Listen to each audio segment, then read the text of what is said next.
नमस्कार विद्यार्थी मित्रांनो, चालू घडामोडी 2026मध्ये आजचा पहिला क्वेश्चन बघा.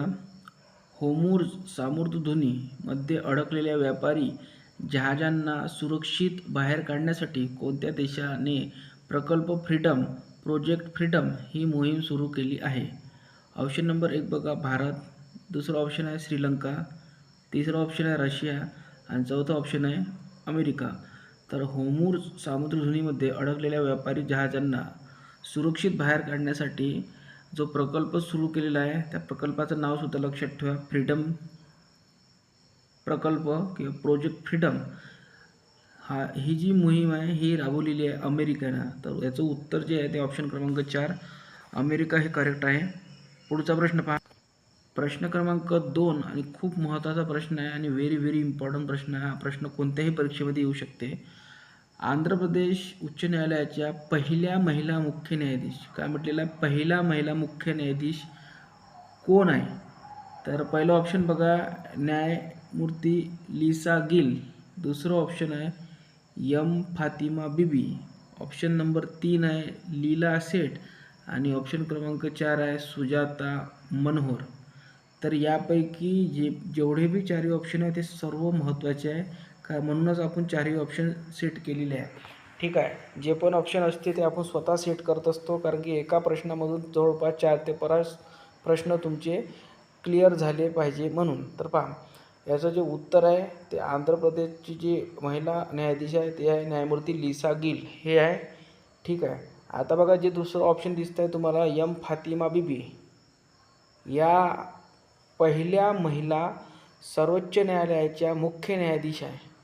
ठीक आहे, आपल्याला विचारलं आहे उच्च न्यायालयाच्या, आणि तर हे सुद्धा लक्षात ठेवा की फातिमा बीबी, जर पहिला प्रश्न जर असा आला की सर्वोच्च न्यायालयाच्या पहिल्या महिला न्यायमूर्ती महिला कोण आहे, तर फातिमा बीबी आहे. त्यानंतर ऑप्शन नंबर 3 पण तुम्हाला दिसते लीला सेठ, या लीला सेठसुद्धा पहिल्या महिला उच्च न्यायालयाच्या भारतातील पहिल्या महिला उच्च न्यायालयाच्या मुख्य न्यायाधीश कोण आहे, लीला सेठ आहे. त्या कोणत्या राज्याच्या कोणत्या उच्च न्यायालयाच्या न्यायाधीश होत्या ते सुद्धा तुम्हाला पुढे सांगतो. तर बघा सुजाता मनोहर हे सुद्धा ऑप्शन खूप महत्त्वाचं आहे. तर बघा जे लीला सेठ ऑप्शन आहे या पहिला महिला भारतातील उच्च न्यायालयाच्या मुख्य न्यायाधीश आहे. तर कोणत्या, तर हिमाचल प्रदेश 1991ला ह्या झालेल्या आहे, हे लक्षात ठेवा. त्यानंतर सुजाता मनोहर या बॉम्बे हायकोर्टच्या पहिल्या महिला मुख्य न्यायाधीश आहे. ठीक आहे, हे लक्षात ठेवा. चारही ऑप्शन आपल्याला येऊ शकतात. तर बघा ज्या आंध्र प्रदेश उच्च न्यायालयाच्या मुख्य न्यायाधीश बनलेले आहे त्यांनी पदभार केव्हा स्वीकारलेला आहे, तर 25 एप्रिल 2026ला स्वीकारलेला आहे. यापूर्वी त्या पंजाब हरियाणा उच्च न्यायालयाच्या न्यायाधीश म्हणून कार्यरत होत्या. ठीक आहे, कुठल्या, तर पंजाब आणि हरियाणा इथल्या. भारतीय संविधानाच्या कलम 217 नुसार उच्च न्यायालयाच्या न्यायाधीशाची नियुक्ती आणि पदाची अट आहे. तर पदाची अट आणि त्यांची नियुक्ती कलमसुद्धा विचारू शकतात, तर 217 नुसार आहे. ठीक आहे, भारताच्या सर्वोच्च न्यायालयामध्ये आत्तापर्यंत ठीक आहे 11 महिला न्यायाधीश राहिलेले आहे. ठीक आहे, हे सुद्धा लक्षात ठेवा. आतापर्यंत किती झालेले आहे, सर्वोच्च न्यायालयाची गोष्ट करतो आपण, उच्च न्यायालयाची नाही, 11. त्यानंतर बघा पहिली महिला तुम्हाला मी आताच सांगितलेलं बघू शकता फातिमा बीबी, आणि ते केव्हा रुजू झाल्या केव्हा नियुक्त झाल्या, तर 6 ऑक्टोबर 1989. तारीख विचारणार नाही पण वर्ष विचारू शकतात केव्हा झाल्या म्हणून.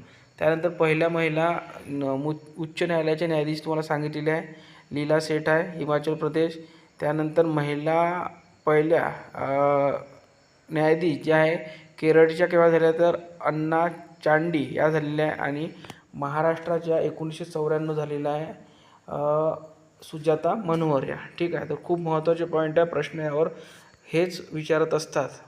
पुढचा प्रश्न पहा, पुलित्झर पुरस्कार 2026 कोणाला मिळालेला आहे? आता पुलित्झर पुरस्कार हा पहिली गोष्ट म्हणजे कशासाठी दिला जातो, तर हा प्रश्न विचारला जातो की पुलित्झर पुरस्कार हा कशासाठी प्रदान केला जातो, तर हा पत्रकारितेसाठी प्रदान केला जातो, हे लक्षात ठेवा. त्यानंतर पुलित्झर पुरस्कार 2026 कोणाला मिळाला, तर याचं जे करेक्ट उत्तर आहे हे सपर्णा शर्मा आनंद, ऑप्शन क्रमांक 2 हे करेक्ट राहणार आहे. तर जे ऑप्शन दिलेले आहे पार्सिव एव्हरेस्ट, त्या JN फिलिप्स आणि हेरॉन डिझाईन यांनासुद्धा मिळालेलं आहे, पण यांना कोणत्या वर्षी मिळालं ते सुद्धा बघूया. तर बघा, पार्सिव एव्हरेट यांना कधी मिळालेलं आहे तर 2025ला जेम्स यासाठी मिळालेलं आहे. त्यानंतर 2024ला नाईट वॉच JN फिलिप्स यांना मिळालेला आहे 2024चा पुलित्झर पुरस्कार. त्यानंतर 2023चा ट्रस्ट हेरॉन डियाज यांना मिळालेला आहे आणि 2022चा द नेतन्याहस जोशुआ कोहेन यांना मिळालेला आहे. ठीक आहे, तर खूप महत्त्वाचं आहे, लक्षात ठेवा. पुढचा प्रश्न पहा, जगातील सर्वात रुंद बोगद्याची लांबी किती आहे म्हणते. तर मुंबई पुणे मिसिंग लिंकला ही लांबी आहे सगळ्यात मोठी. जगातील सर्वात रुंद बोगद्याची लांबी कुठे आहे तर मुंबई पुणे मिसिंग लिंकला आहे, हे लक्षात ठेवा. त्याची लांबी किती हे दिलेली आहे ऑप्शनमध्ये. तर पहिला ऑप्शन आहे 23.5 मीटर, दुसरा ऑप्शन आहे 23.8 मीटर, तिसरा ऑप्शन आहे 23.4 मीटर आणि चौथा ऑप्शन आहे 23.2 मीटर. तर याचं जे करेक्ट उत्तर आहे ते आहे 23.5 मीटर. ऑप्शन नंबर 1 याचं योग्य उत्तर राहणार आहे. 23.5 मीटर लांबी आहे त्याची, रुंदी आहे. तर पुढचा प्रश्न पहा, ST महामंडळाचे ब्रँड अँबॅसिडर म्हणून नियुक्त करण्यात आली आहे. तर पहिलं ऑप्शन बघा, सलमान खान आणि माधुरी दीक्षित, दुसरं ऑप्शन आहे जीव चावला आणि अनिल कपूर, तिसरं ऑप्शन आहे गोविंदा आणि करिश्मा कपूर आणि चौथं ऑप्शन आहे रितेश देशमुख आणि जेनेलिया देशमुख. तर याचं योग्य उत्तर आहे ST महामंडळाचे ब्रँड अँबॅसिडर कोण आहे तर आहे रितेश देशमुख आणि जेनेलिया देशमुख. तर आपण डेली या चॅनलवर चालू घडामोडी घेऊन येत असतो. विद्यार्थी मित्रांनो, सर्वांनी आपलं चॅनल सबस्क्राईब करून ठेवा. व्हिडिओ कसा वाटला ते सुद्धा कमेंट बॉक्समध्ये सांगा आणि जास्तीत जास्त व्हिडिओ शेअर करा. धन्यवाद.